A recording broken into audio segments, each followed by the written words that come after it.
Create and Thrive Podcast, Episode 4, The 5 Ps of Successful Business. The more you fail, the more you will learn, and the more you try, the more you'll succeed. I'm Jess and this is the Create and Thrive Podcast. A former school teacher, I turned my handmade hobby into a thriving business, and I also teach other creatives how to do the same. My goal is to help you learn how to turn your creative hobby into a thriving, profitable business. So let's get learning.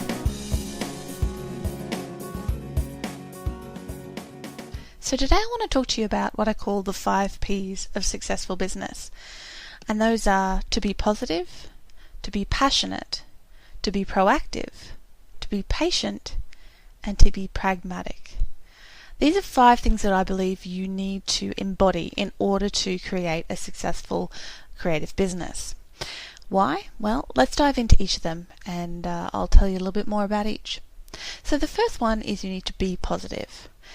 Now this isn't just hippy-dippy rah-rah, be positive about everything, although I'm a big believer in thinking positive. I practice mindfulness meditation and I think that's a really awesome tool to learn how to actually watch your thoughts and watch what happens in your mind. And it helps you to realize that you have a lot of habitual thoughts. They might be positive, they might be negative. You also, you do a lot of self-talk and your mind can, drift off really easily into a direction that you had absolutely no intention of going into. So by saying be positive, I actually mean work at being positive. It's not something, some people, are inherently optimistic, which is fantastic, but some people have to work a bit harder to kind of embody that positivity. And that really comes down to being positive within yourself. Obviously, it's awesome if you can, put that positivity out into the world. That can only be helpful in building your brand and making people have a positive emotional connection with you. But it starts with yourself. And the most important part of being positive is to actually believe in yourself. And I mean deep down, right where it counts, fundamentally, you need to believe that you are capable of making this work. You need to believe that you are capable of making your business a success, and that if you're capable of learning what you need to learn, if you don't know something, you believe that you can figure it out. Those sort of things, and I think a lot of us, when we might pretend or on the surface say, oh yeah, I can do this, but we suffer from a lot of self-doubt and we come up against a lot of self-criticism, of that you might just be doing negative self-talk to yourself, and when you make a mistake you might be saying, oh, you're so stupid, why did you do that, blah blah blah, without even realizing you're doing it. So I'm thinking it's an important thing to actually look at, whenever something goes wrong or when something goes right, look at the stories and the self-talk that you're doing inside your mind. Is it actually positive, or are you minimizing your successes and kind of catastrophizing your failures, which probably aren't even really hugely important? They're probably just blips on the way, which we all encounter. So you nearly need to believe in yourself, and that's fundamental, that confidence. If you don't have that, you're going to struggle to be successful because you'll always be fighting against yourself. So if that's something that you have discovered or that you are resonating with right now and nodding your head that, yeah, I'm kind of my own worst enemy, then that's something you need to think about working on. My recommendation is exercise. Physical exercise, especially aerobic exercise, really boosts your mood. It's a fantastic tool. There's a book called Spark. I recommend this to death to people.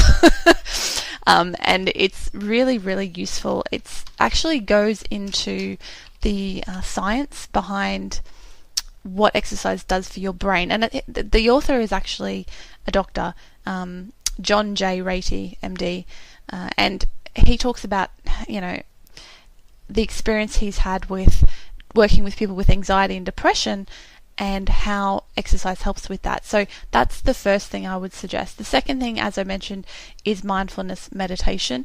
There's a post on Create and Thrive. I'll link to that in the show notes, that kind of takes you through a little bit of a recommendation as to how to get started with that. Now, I'm not religious or spiritual in any way. It's got nothing to do with that. It's simply an actual psychological tool to help you to not necessarily calm your mind, because you're not actually trying to stop your thoughts. You're not trying to stop these negative thoughts per se. What you're trying to do is disengage from them and actually realize that your brain is just chattering on by itself and you're not actually actively having these thoughts. You can actually pull yourself back and watch them. And that can be a really positive tool for changing from negative self-talk and thoughts to more positive talk. And it'll make a huge difference, because if you can build up that confidence within yourself that you can do this, it's the foundation of success. It really is. It's so important. And not only do you need to believe that you can do this, you need to believe that it's possible.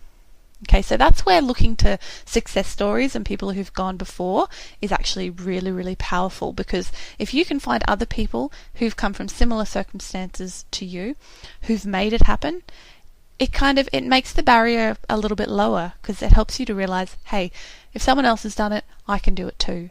You're not necessarily breaking new ground. You're just, working it out for yourself, but you can see how people have achieved before you. And that's a big part of, what I try to do here at Create and Thrive, is share my own stories and other people's stories so that you can learn from the people who've gone before and that will help you actually believe that it's possible. And that also goes to my next point, which is you need to believe you're not alone. You're not the only one going through the struggles that you're going through. Okay? Everybody in business or in life, we're all going through our own ups and downs. And by, again, seeing what other people have gone through, learning from their mistakes, it can help you to overcome your own barriers much more positively and much more quickly as well.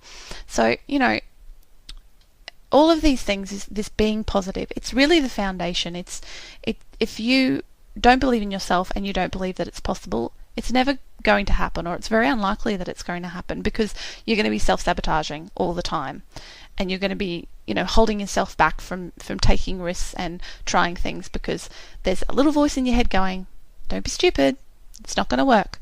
So you need to learn how to say no to that voice and to turn it around and say, I hear you, but I disagree. I can do this and it is going to happen. And if you believe that, you're going to go a long way to being successful. And having that positive mindset, taking care of that self-care, taking care of yourself physically and mentally, it helps you to pull yourself up when things go wrong, because things will go wrong. I'm not here to sugarcoat the truth to you and say everything's going to be rosy. It's not true. Things will go wrong. There will be semi-disasters, hopefully no massive disasters. But it's how you react and how you respond and what you do afterwards that matters. So there's a few stories actually today in the Thriver Circle Facebook group. I do a weekly what went well and why question, and a couple of the members shared some things that had gone wrong for them this week, but the focus wasn't on what had gone wrong. Their focus was on how they overcame that. So one of our members had been working on her website and it crashed and she couldn't restore it, and she said, I cried, and then I went and made myself a cup of tea, calmed down, sat down and figured it out. And that's the important part of the story. It's okay to feel that feeling when things go wrong, because that's going to happen. But it's how you pull yourself out of it afterwards. Another one of our members was here where I live she lives in Brisbane as well. Here where I live, on the weekend, just gone, there was a massive storm and a lot of rain and a lot of flooding. And her kiln was wrecked by the flooding. I mean, a kiln is not a cheap thing, right? And so of course, for her, the first thing was, oh my God, this expensive piece of equipment that I haven't been able to afford to insure has been destroyed. What am I going to do? And she also talked about the solutions, the things that she used. She's like, well, I've got a community place, nearby that has a kiln that I can go and use, so I don't need to stop my business. I just need to move things around a bit. And then how can I save or raise the money to buy a new kiln? Somebody threw out the idea of having some sort of crowdfunding where every person who helps gets a piece of something, and so all of these ideas kind of go backwards and forwards. And the reason I'm sharing those stories is because they really struck me. The positivity of those two people really struck me, in that they said, these things went wrong, but then I pulled myself up, I calmed myself down, and I just started to think about a solution. I didn't wallow in what went wrong. I acknowledged it and moved on. And that's what having that, resilience and positivity can really help you with in your business. Is not necessarily that things won't go wrong, but that when they do go wrong, you'll be able to figure it out and move on. So being positive is the first important thing. The second important thing, the second P, is to be passionate. Now, I'm a big believer that you should be living a life that you love, and that part of that should be to do work that you love, because you spend, a ridiculous amount of your waking life doing work, and, whatever that is, if you're not enjoying it in some way, or you're not passionate about it, or you don't think it's a good thing, then you're just going to be, you're going to be pulling yourself down over time, and it's just a waste of your life. And it's something that I really want to help everybody find something that they're passionate about. Now, when you're passionate about something, it can be dangerous to turn it into a business. Why? Because you stop just doing it for the love of it, and you start having to do it because it's your living. So, if you're still at the stage where your creativity, whatever you're doing, is your hobby, and you love it and you're passionate about it and it brings you joy, that's fantastic. Everybody needs a hobby like that. Now, if you take that thing that you're passionate about and turn it into a business, there's two things you need to do. One, you need to realize that you can no longer just do it for you. You have to start doing it for your customer, which is a fundamental shift in how you look at your work. And you also need to find, in my opinion, you need to find yourself a new hobby. So something else. If that was your hobby, find something else that you love to do that you're not making money out of just for fun, because you will need that. You will still need that escape from your work. As much as you might love your work, you'll still need other things to do. So making jewellery was my hobby. I turned it into my business. And then I started doing new things, like I practice archery, and I hike, and I do yoga. And those are things that I'm passionate about for fun, but not for business. Although I will admit that I have considered starting a yoga studio, but I'm putting that off for many, many years, I think, if that's ever going to happen, because I don't want to let's be honest, I have two businesses already. Nick would probably kill me if I decided to start a third one. So yeah, we're just going to put that aside for now. And that's the thing, if you've been through this process a couple of times before, anything that you get really passionate about, you start to think, oh, can I turn this into a business? Because, why not? I may as well be doing more of what I love. So, have a passion for what you do, and realize that that passion hopefully, will maintain itself when you turn it into a business. But there's a risk that it won't. There's a risk that you'll wake up one day and go, I really don't want to do this anymore because it's just become hard and not fun. And if that does happen, then you need to make a decision as to, well, am I going to continue to, push through this feeling because I know that my passion will come back?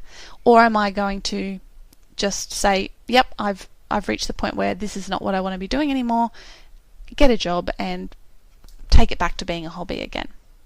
Now, if I'm talking about the passion for your craft here, and I think that's an important thing to be realistic with. You need to maintain the passion, and so you need to put structures in place to do that. You need to actually set aside time for your muse, to create new things, and to just enjoy the creative process again, separate perhaps from the business side of things. Now, another thing you need to be passionate about, honestly, is business. You need to actually enjoy business if you want to have a successful one. You need to enjoy some element of that process. I just love learning new stuff. It's like a big experiment, and I have a science background. That's kind of, was always my thing. And so I see business as a big experiment, and that I'm always trying new things and learning new things. And I love to learn things that I'm applying. I'm not really one for kind of learning for the sake of learning. I like to learn things that are practical and that I can actually use in my life. So, for me, that's perfect because I'm always, every single day that I might come up against a challenge that I have to learn something new to overcome. So I love that. I love that part of business, and I'm passionate about business as much as I'm passionate about craft. Now, if you're not passionate about business, if the thought of working out your marketing plan and all of that sort of stuff, keeping track of your income and your expenses and growing your profit margins, and if all of those things just make you want to curl up in horror, you need to be realistic with yourself and say, okay, well, am I going to be able to overcome this kind of horror that I have for this sort of stuff, or can I partner with someone who will help me? So there are many aspects of business that you can find someone to help you with. Now, when you start out, may not be the case. It may be that you have to do it all yourself because you can't afford to hire someone. But if you can actually partner, not just hire someone, but partner with someone else in your business, it might be your spouse, it might be a family member, who can help you with the business side of things, you may find that things just skyrocket because they love what they're doing, you love what you're doing, and it's like a match made in heaven. If there's a possibility for that in your life, go with it, go for it and try it out. Make sure to do it officially so everybody's happy and there's contracts and all that sort of stuff. But I think that's a great choice for people who are creative. I know, there's a lot of married couples or non-married couples in the creative business world where one of them started the business out of love of the craft and the other one has come on board to help them. And the two people's strengths can kind of reinforce each other. That's happened with Nick and I. It's funnily enough, though, in our case, I'm actually passionate about the craft and the business, so he kind of supports me wherever I need him to support me and helps me actually do the work, make the jewellery and keep the books and all that sort of stuff. So finding help, you might be able to start alone, but you won't be able to grow alone. You really will need to find people to help you to take the load off, because if you try to do everything forever while you're growing your business, it's okay when you're just starting out and you have kind of few and far between orders, but when you're at the point where you're filling multiple orders a day, something has to give. You can't keep up with everything. So it's really important to find some help so you can maintain the passion and it doesn't become drudgery and it doesn't become painful.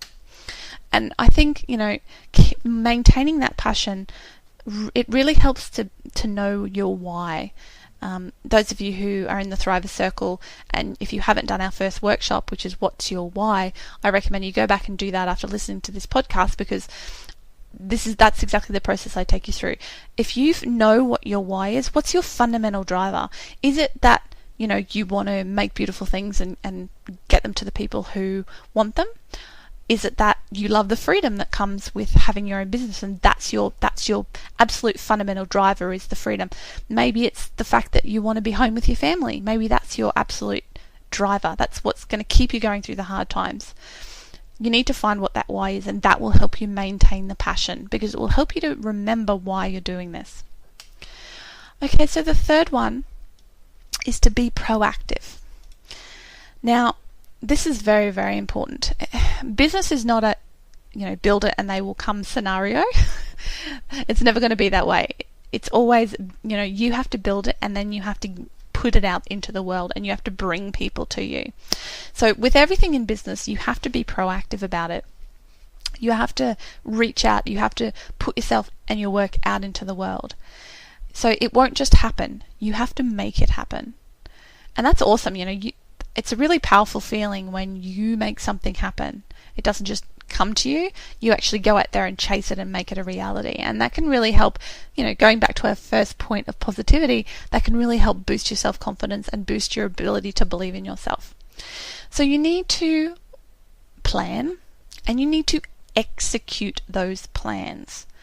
I know a lot of you listening are the planners. You love to plan. You've got a million, binders and apps and whatever, spreadsheets, and you plan and plan and plan and plan and never actually execute the plans. Okay, that is the key.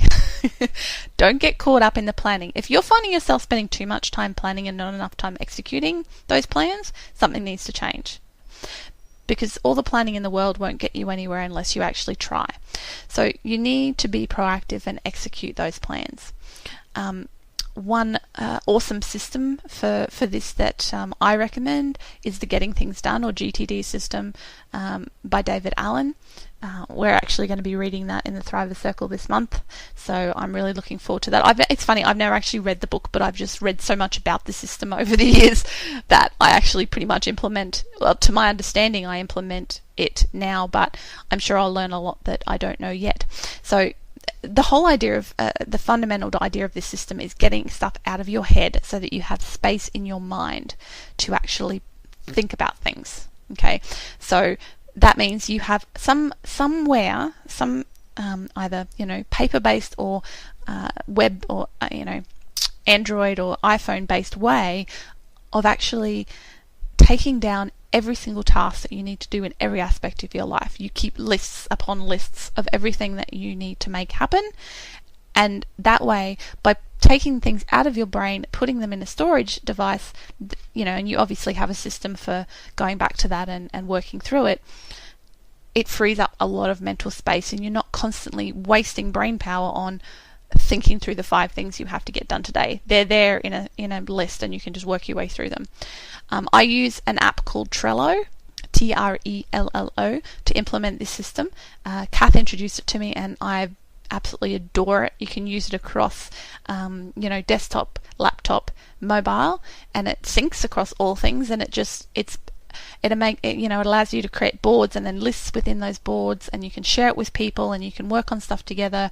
You can have private stuff, you can have stuff you're sharing. It's just brilliant, and it's really revolutionized how I work, because it means that I put, anytime I think of a task, I just pull up Trello, I write it in the right place, and I know it's captured there, and I'm not going to forget it, and it frees my brain up to actually do the big picture thinking. So, finding those sort of systems that actually help you be proactive and make stuff happen is really, really important. So whatever system you use, or if you don't use a system, I recommend checking out the Getting Things Done system, checking out Trello, doing your reading, finding something that works for you, so that you can actually, get those ideas out of your head onto paper or onto the screen, and then make them happen from there. Another part of being proactive is to reach out to people. Okay, you can't just wait for people to come to you. You can't just wait for, bloggers or press or customers to come to you. You have to get out there and shout your story, not in a shouty way, obviously. Serenade people with your story, so that, they will then discover you and hopefully end up featuring you or buying from you, or creating a mutually beneficial relationship in some way. So don't be afraid to reach out to people and build relationships. Business is all about relationships, fundamentally. That's what it comes down to. Like any other aspect of life, you're building relationships with other human beings. And if you remember that at the end of every transaction, there is an actual living, breathing human being, that will really help you to, build those relationships. And another part of being proactive is about taking risks. If you're too afraid to take any risks, nothing will ever happen, because, you'll never actually put yourself out there. You'll never actually try new things. You have to be willing to take risks, and you have to be willing to fail a lot. And that's okay. It's normal. It's just the way it is. The more you fail, the more you will learn, and the more you try, the more you'll succeed. Okay? The more you fail, the more you will learn. The more you try, the more you'll succeed.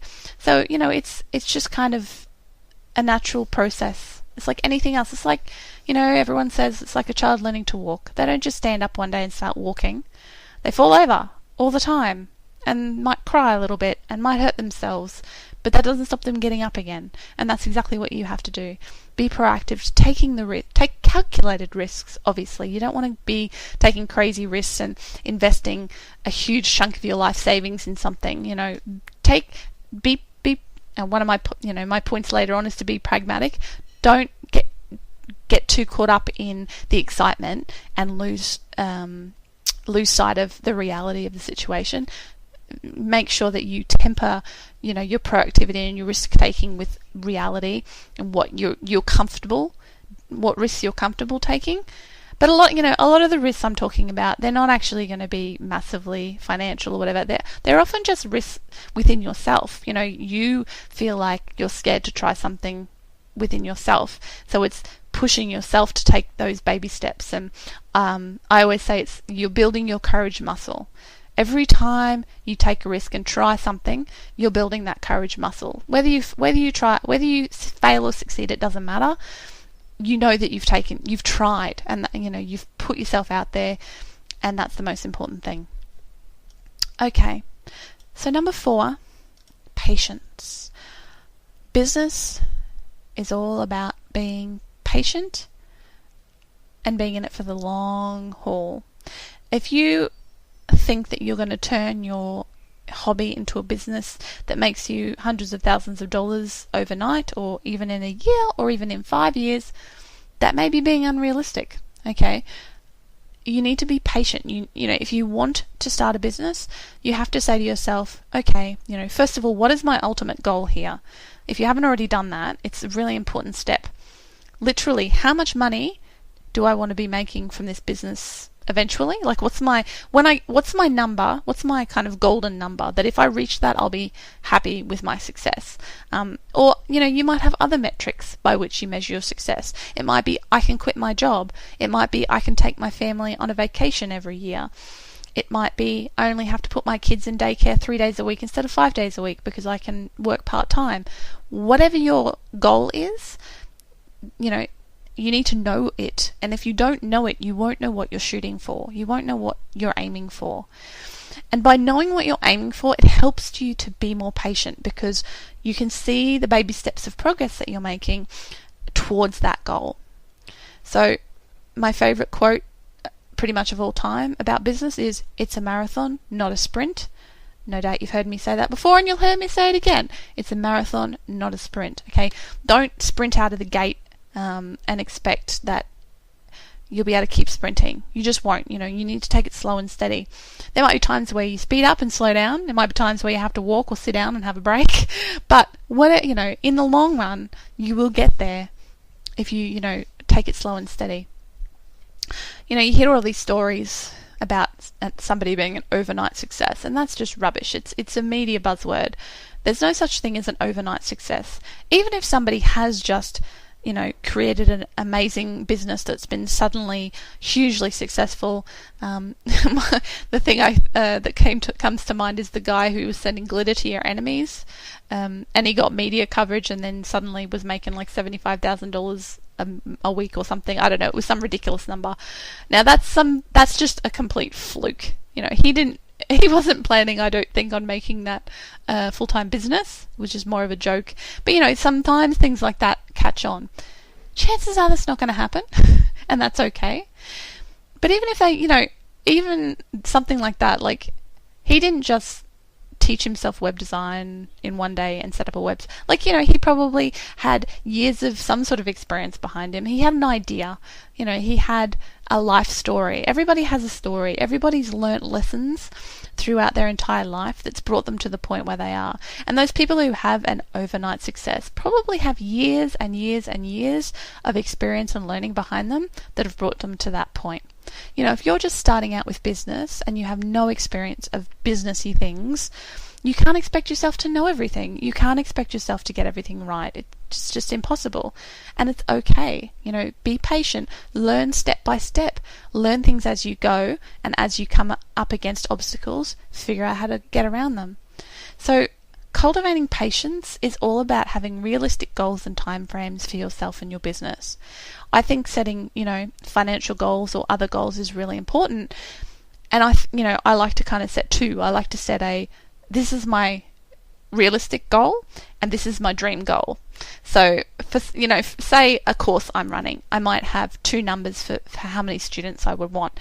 One is my realistic goal, like if I reach this I'll be happy, and then I'll have my dream goal. If I reach this I'll be like ecstatic, like that's a humongous over the top success. And oftentimes you'll find you land somewhere between those two, and that's pretty awesome as well. So just be patient and cultivate realistic goals. And that too, kind of realistic and dream goal system can help you do that as well. So being in it for the long haul, being patient, remembering it's a marathon, and if you enact that patience, that will hold you in good stead, and it will keep you going when things get tough, because you'll realize that this is just another mountain or another river that I have to cross, but on the other side things will change and I'll be on new terrain. So the last thing is to be pragmatic, and I kind of tossed up whether to use the word pragmatic or practical here, so it's sort of both things, but you need to be realistic about things. You don't want to be just floating along with your head in the clouds and not getting down in the mud and actually looking at the down and dirty aspects of your business. If you're not pragmatic about things, you'll set yourself up for failure, because you might overextend yourself, you might burn yourself out, you might just give up and throw your hands in the air because I've set up my shop on Etsy and I've been on there for a month and I haven't made a sale, I'm a failure. No, you're not. You're just learning the ropes and you're growing your business. So, don't set yourself up for failure by, shooting too high, right? And expecting things to happen too quickly.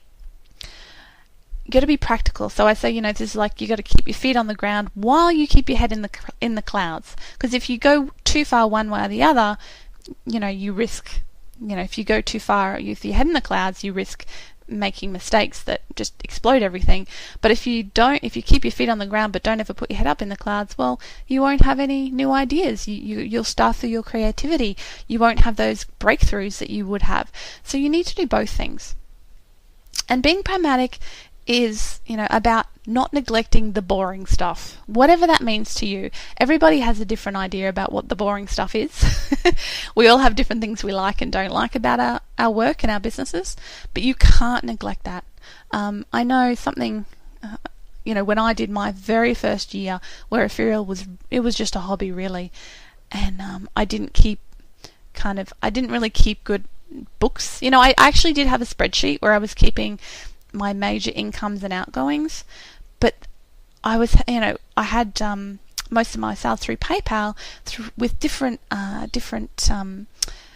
currencies, and I didn't keep track of that. So when tax time came around, I literally had to print out a year's worth of transactions from PayPal and go through them manually and convert all the currencies, and it was just a nightmare. It was painful, so painful. And of course it was more painful because I kept putting it off because I didn't want to do it. We'll all have things like that come up, and if you just, as they say, bite the bullet from the beginning and say, I'm going to come up with a way to deal with this rather than putting it off, that's a much better way of doing things. I talk about things, and I learnt this from my best friend Amanda. She would always say, present Amanda, past Amanda, and future Amanda. And I think the same, present Jess might not want to do this, but if I don't do it, future Jess has to do it. So one of us has to do it. It may as well just be me now, because if present Jess gets it done, then future Jess doesn't have to do it and she'll be happier. So that's how I think about things that I don't really want to do. I try to get them out of the way right now so that future Jess doesn't have to worry about it. So don't neglect that boring stuff. Don't neglect your accounting. Don't neglect, any stock keeping, that stock take that you need to do. Don't neglect ordering stuff that you need to order. All those real fundamental things that can kind of slip by because they're not really fun and sexy. That's what'll bring you down. That's where things will go wrong. That's where things will get painful if you neglect that stuff. So don't do it. You also have to do what's realistic with the time and the energy you have. I'm going to talk a little bit more about this in a later episode, but I just want to touch on it now. Everybody has the same 24 hours a day, but we all have different lives and different lifestyles. You have to know your limits. And if you don't know your limits and you're not realistic with your time and energy, then, you're going to burn out, or, you're going to neglect other aspects of your life, which isn't what you want to be doing. You want your business to be a positive part of your life, something you enjoy, something that contributes to your mental well-being, not more stress. Okay, so you have to know your limits and be realistic about that. I think a lot of us, when we start out, we're driven by passion and excitement, which is fantastic, and you can get a lot done. But a lot of us also then do kind of hit that burnout phase because we haven't been taking care of the other aspects of our lives because we've gotten caught up in the excitement of business. So take it from someone who's gone through that process. It's really important to try to be pragmatic with your time. So, if you only have an hour a day when your kids have gone to bed to work on your business, that's all you have. Don't beat yourself up over it. It's nothing wrong with that. It's not a failing. It's just reality. And therefore, you have to do the best you can in the time you have.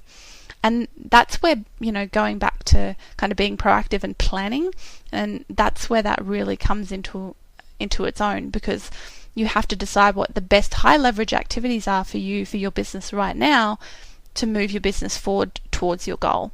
So, work out what those limits are. Are they, I talked about this in an earlier podcast about what's holding you back, time, knowledge, fear, and money. Any of those things can be, and any and all of those things can be a limit or, a constraint. And that's not necessarily a bad thing. A lot of people who transition from full-time work to self-employment struggle at first because they suddenly go from building their business, in that 1 or 2 hours a day in the evening they have, to having an entire day free every day to work in their business. And, work expands to fill the time that's allotted for it. Somebody's saying, or some sort of law, you've probably heard it before. And if you don't actually put constraints on yourself when you're self-employed, you'll end up faffing around and spending a lot of time on Facebook doing nothing useful. So, for me, I'm pragmatic in that I go, well, I need to actually set work hours for myself because I have other things I want to be doing with my life. I have family I want to be spending my time with. I have hobbies that I want to be indulging in as well because it makes me happy. And therefore, I don't want to be working from when I wake up in the morning to when I go to bed at night. And I don't. People often say to me, when do you sleep? You run two businesses. Well, yeah, I do, but I also have a husband who's home and works with me full time. I have an assistant for Create and Thrive. I'm not doing it by myself. I have help. And I am very, very strong about my boundaries and knowing, what I can do in the time that I have. And, of course, sometimes I beat myself up over things. I go, I should be doing that. But then I have to get realistic again with myself and say, is that really important? Or is it just something that would be nice to do? And making those decisions is part of business every day. So know your limits. And, by doing that, constraint can actually breed creativity. Sometimes you can be more creative within constraints than you can be if you just have open slather, because it gives you choice paralysis. You have too many options. So that can be, a negative thing too, having too many options and too much time. So to sum up, let's go back through these.